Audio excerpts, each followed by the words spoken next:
There's something inherently risky about returning to a story that already felt complete, especially one like Stephen S. DeKnight's Spartacus, a series that ended over a decade ago with a sense of finality that didn't really leave room for more. So when a fifth season titled Spartacus House of Ashur was announced, the only question on many fans' minds was, can this work?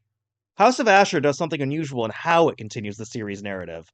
Right from the jump, it rewrites a key moment from the series timeline and immediately sets its path from there as we pick up the story where it left off.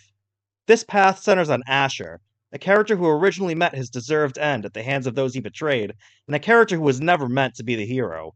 He was cunning, opportunistic, and morally flexible to say the least. Only now he's survived, and he's the one leading the story.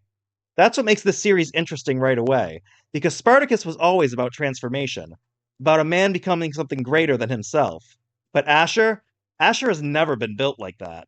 So the real question of this show, the question that viewers will find themselves asking as much as Ashur asks himself, becomes, can someone like him actually change? Or is he always going to be exactly who he's always been?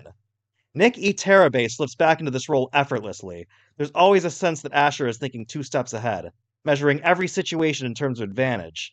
And the show never fully lets you trust him, which is exactly what makes him compelling. He's not a hero, but he's not static either. He exists in that tension, and the show wisely leaves it unresolved.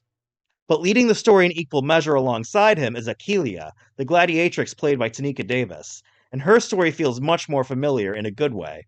She follows a path that echoes Spartacus himself: endurance, resistance, and survival. He's a character you can't help but root for, and these two main characters undergo parallel but contrasting arcs as they both seek to control their destinies. And it's that contrast that gives the show its emotional balance. One thing House of Ashur gets absolutely right is tone. This feels like Spartacus, like the show never even left us. Stylized violence, a heightened dialogue, the almost theatrical intensity, it's all still here. And the show doesn't try to modernize it or tone it down. It commits to what it is and what it's always been, which honestly is refreshing. The structure, the rhythms, even some of the character arcs, they echo what came before, and more often than not, that works. By the end of the season, House of Ashur doesn't really give you closure. What it gives you is possibility.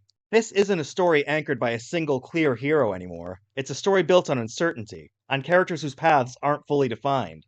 And that might be the most interesting thing about it, because even as it recreates everything about what Spartacus was, it shifts the focus just enough to make you curious about where it will go next. And 13 years after we thought it was over for good, that's not a bad place to be. So let me know in the comments, did Spartacus House of Ashur justify bringing Spartacus back, or should it have ended with the War of the Damned?